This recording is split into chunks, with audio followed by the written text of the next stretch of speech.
Ouçamos o que nos diz a palavra de Deus em Lucas capítulo 13, versículos 1 a 9. Diz assim a palavra de Deus. Naquela mesma ocasião, estavam ali algumas pessoas que falaram para Jesus a respeito dos galileus, cujo sangue Pilatos havia misturado com o sangue do sacrifício que realizavam. Então Jesus lhes disse: Vocês pensam que esses galileus eram mais pecadores do que todos os outros galileus, por terem padecido dessa forma? Digo a vocês que não eram. Se, porém, não se arrependerem, todos vocês perecerão. E quanto àqueles 18 sobre os quais desabou a torre de Siloé e os matou, vocês pensam que eles eram mais culpados do que os outros moradores de Jerusalém? Digo a vocês que não eram. Mas, se não se arrependerem, todos vocês também perecerão. E Jesus contou a seguinte parábola. Certo homem tinha uma figueira plantada na sua vinha, e vindo procurar fruto nela, não achou. Então disse ao homem que cuidava da vinha: Já faz 3 anos que venho procurar fruto nesta figueira, e não encontro nada. Portanto, corte-a, porque ela ainda está ocupando inutilmente a terra. Mas o homem que cuidava da vinha respondeu: Senhor, deixe-a ainda este ano, até que eu escave ao redor dela e ponha estrume. Se vier a dar fruto, muito bem. Se não der fruto, o Senhor poderá cortá-la. Palavra do Senhor. Eu gostaria de iniciar mostrando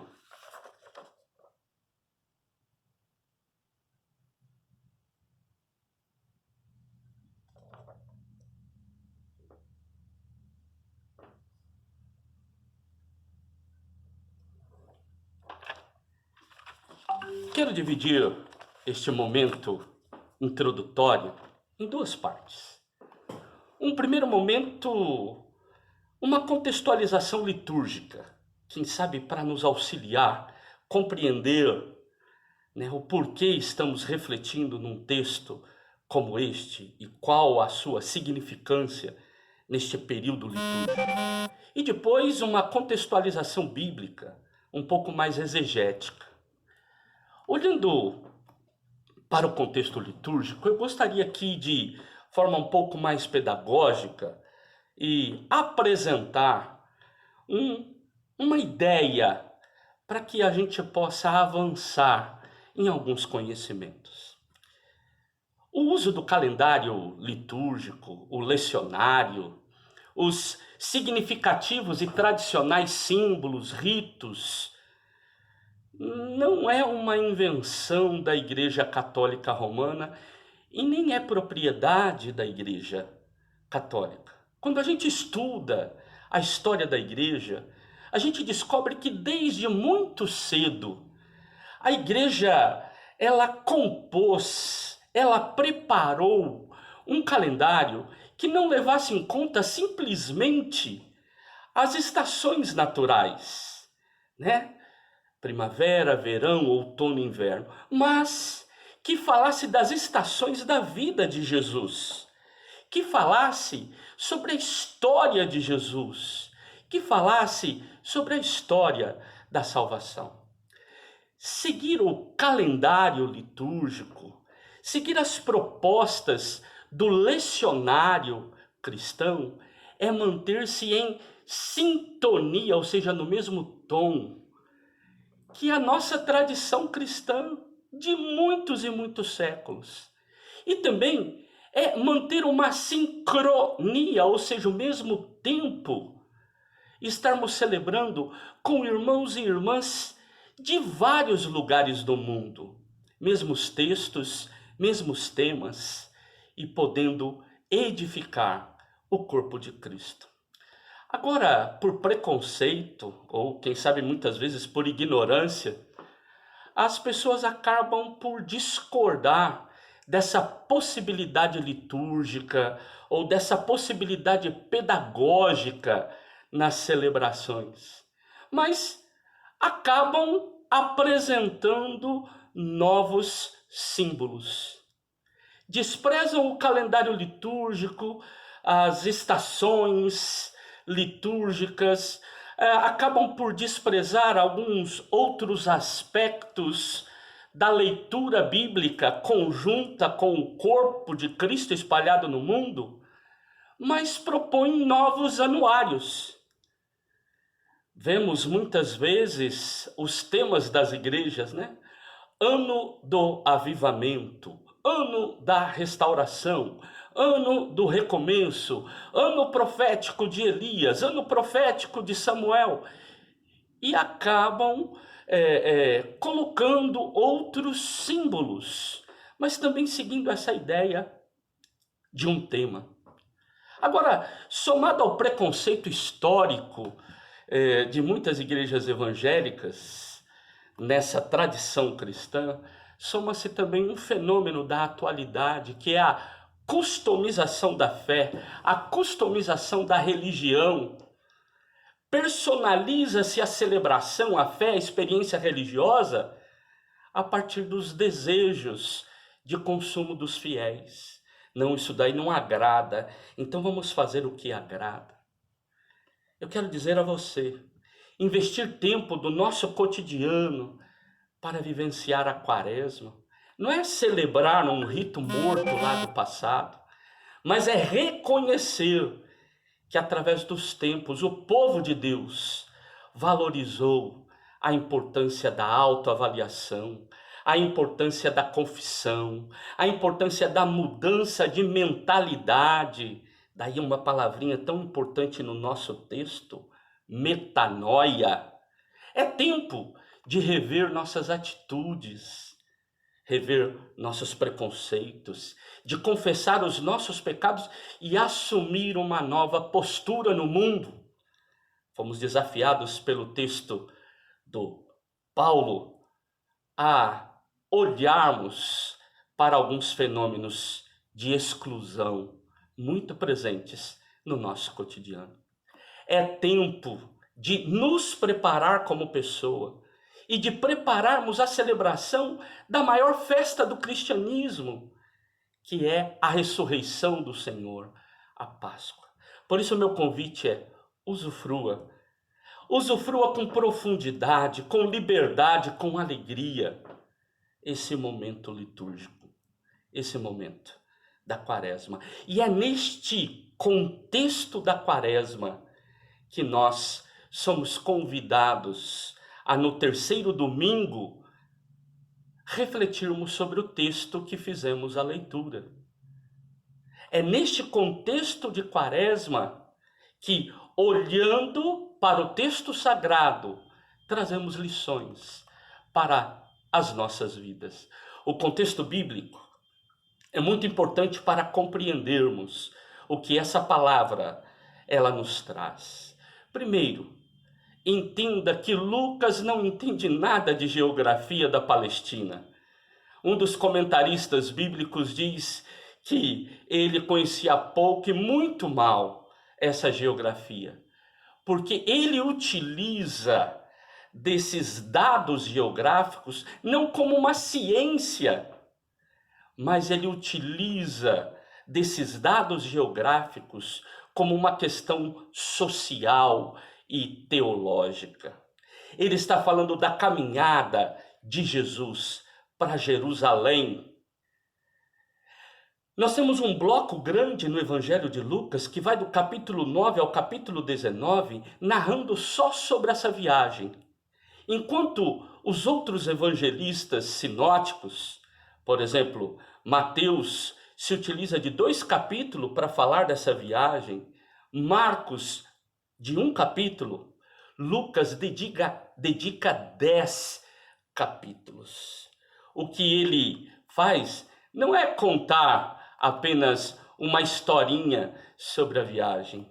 o que ele quer é apresentar os ensinos de Jesus, capacitando o seu povo, os seus discípulos, capacitando aqueles que estavam com eles e também capacitando a mim e a você para cumprirmos a missão de Deus, cumprirmos a vontade de Deus. Lá no primeiro domingo da Quaresma, nós fomos convidados a refletir sobre a tentação de Cristo. O que significou pregar sobre a tentação de Cristo? É ver que o diabo queria tirar Jesus do seu projeto missionário. E vai dizer para ele: para com isso, você tem poder, você pode transformar até pedra em pão. Você tem poder, você pode se jogar lá de cima, os anjos não deixam você se machucar. Ah, olha que oportunidade, eu te dou tudo isso daqui. Adora-me.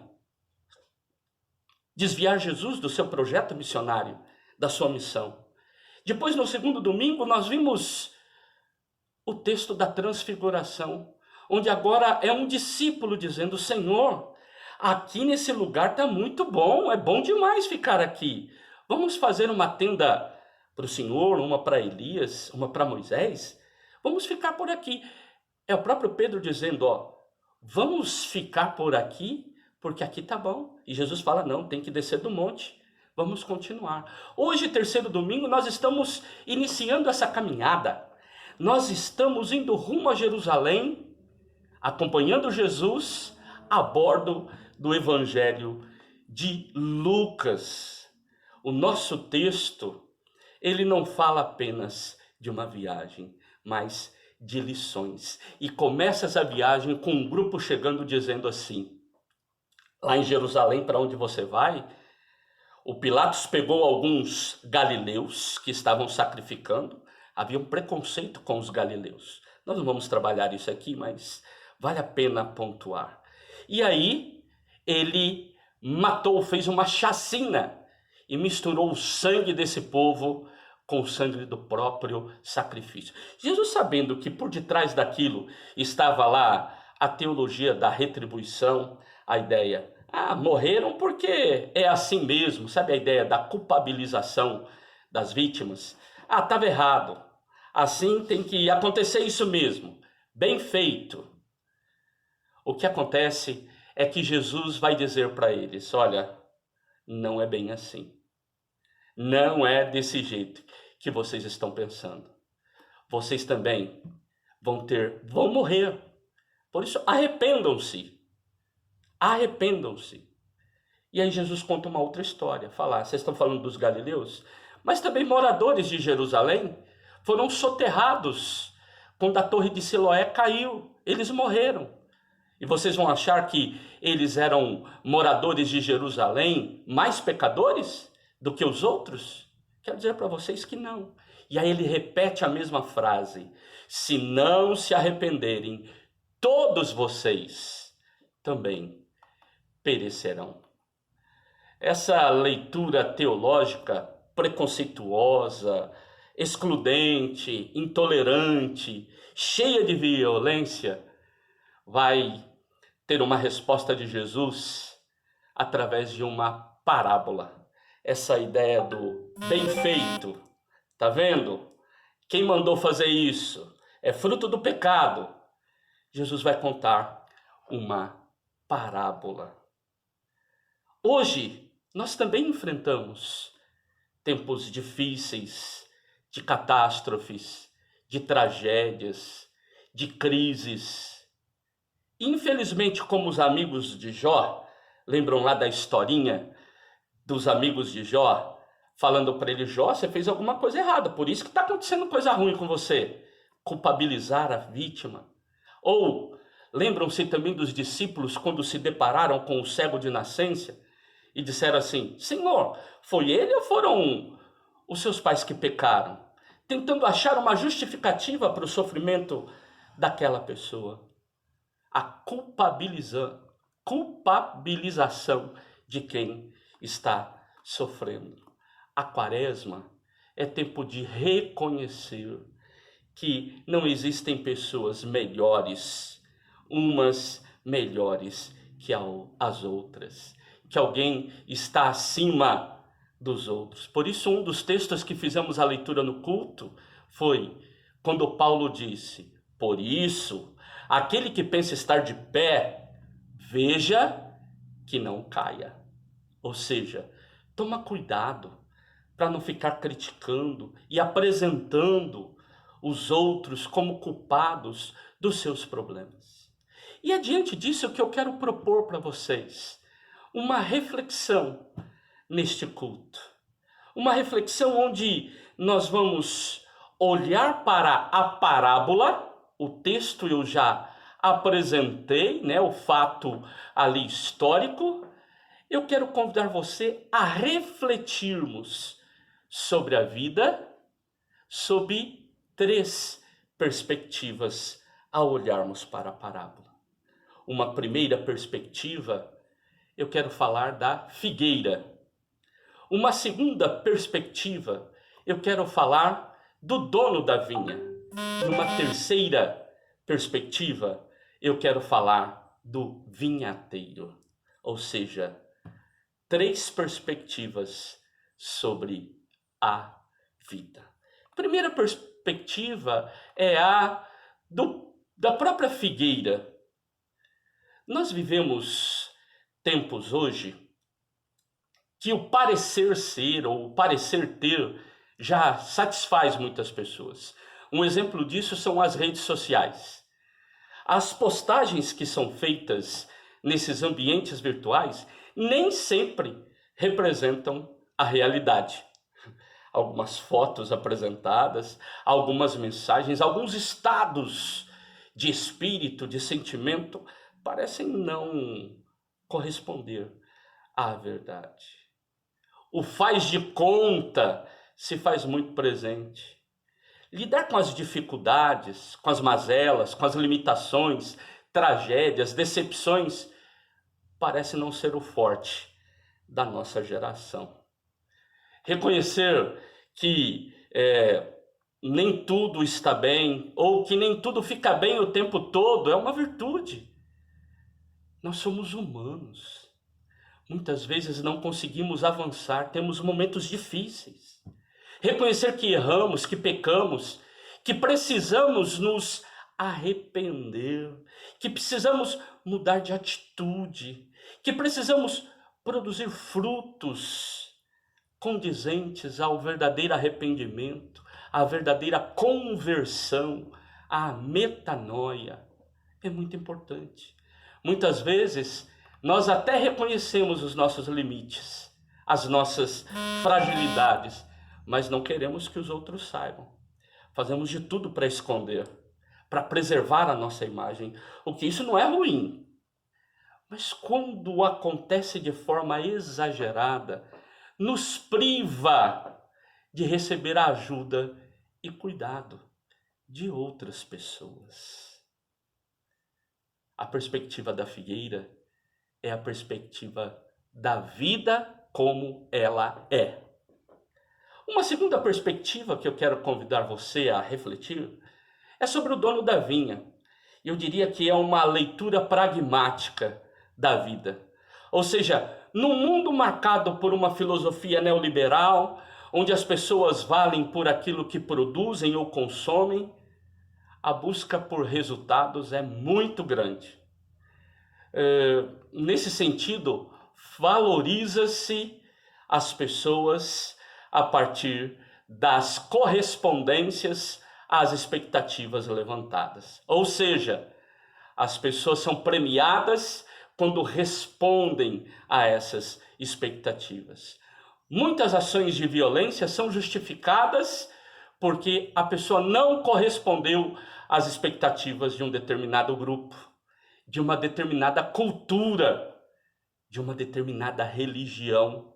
E em nome da religião já se fez e faz muita violência.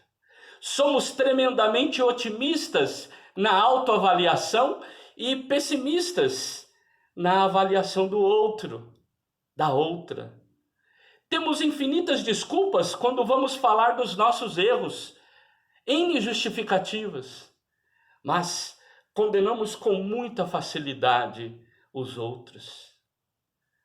Há uma frase muito conhecida que diz que todos são iguais, mas parece que alguns são mais iguais que outros. Eu gostaria de trazer um exemplo da atualidade, um exemplo para nossa reflexão. A acolhida dos refugiados da Ucrânia, lá na Europa, tem sido muito boa. Que bom! Mas muito se tem dito que esta acolhida é porque são loiros de olhos azuis. Porque quando afegãos, sírios e etíopes necessitaram dessa acolhida, não foram assim. Que Deus abençoe que nossos irmãos, que as pessoas sofridas da Ucrânia sejam bem acolhidas, mas que também, caso seja necessário em outro momento, pessoas que tenham um biotipo diferente, cultura diferente, religião diferente, também possam ser acolhidos. Eu quero falar de uma terceira perspectiva da vida, que é a perspectiva do vinhateiro, daquele que cuidava da vinha. É a perspectiva da promoção da vida. Frente ao reconhecimento das fragilidades, das diversidades humanas, das leituras violentas e preconceituosas das pessoas e das instituições poderosas, se faz necessário o papel dos promotores e das promotoras da vida, através de ações cuidadoras, de ações pastorais. Jesus, o vinhateiro mor, foi ele mesmo quem disse que não veio para os sãos, para os sarados, para aqueles que estavam com saúde. Ele veio para os doentes, para os fracos, oprimidos, para os fragilizados. E é ele quem chama os seus discípulos e discípulas a se dedicarem na promoção da vida. Diante de tantos sinais de morte, somos chamados a viver projetos de promoção da vida. Como cristãos e cristãs, não somos chamados e chamadas a fazer parte do controle de qualidade da vinha. Tem gente que pensa que faz parte disso, né? Esse serve, esse não serve, esse sim, esse não, né?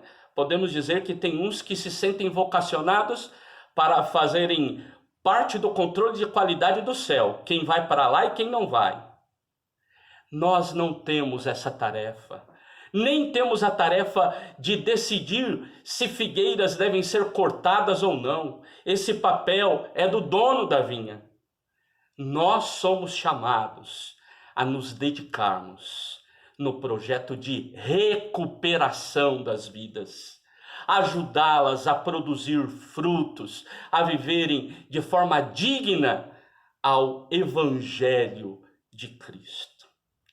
Concluindo, eu desejo que neste período quaresmal, momento em que nos preparamos para celebrar a vida, a ressurreição, Ele vive, nós tenhamos um tempo oportuno de autoavaliação, não só no âmbito pessoal, mas no âmbito comunitário, institucional. Rever nossos pecados, nos arrepender e produzirmos frutos dignos de arrependimento. Que possamos nos refazer diante dos desafios que nos têm sido imposto. Que possamos nos reinventar no cuidado do mundo e da vida. Que verdadeiramente convertidos ou experimentando essa metanoia, possamos ter as nossas mentes modificadas pelo poder do Espírito de Deus que age em nós. Que assim sendo, estejamos fortalecidos para lutar contra as forças de morte que imperam neste mundo. Por isso, frente a tantas atitudes que promovem sinais de morte, gerando luto, um substantivo, convido você a transformá-lo em um verbo, primeira pessoa do singular, presente. Eu luto, do verbo lutar. Por isso, luto do substantivo ao verbo. Que Deus nos ajude. Amém.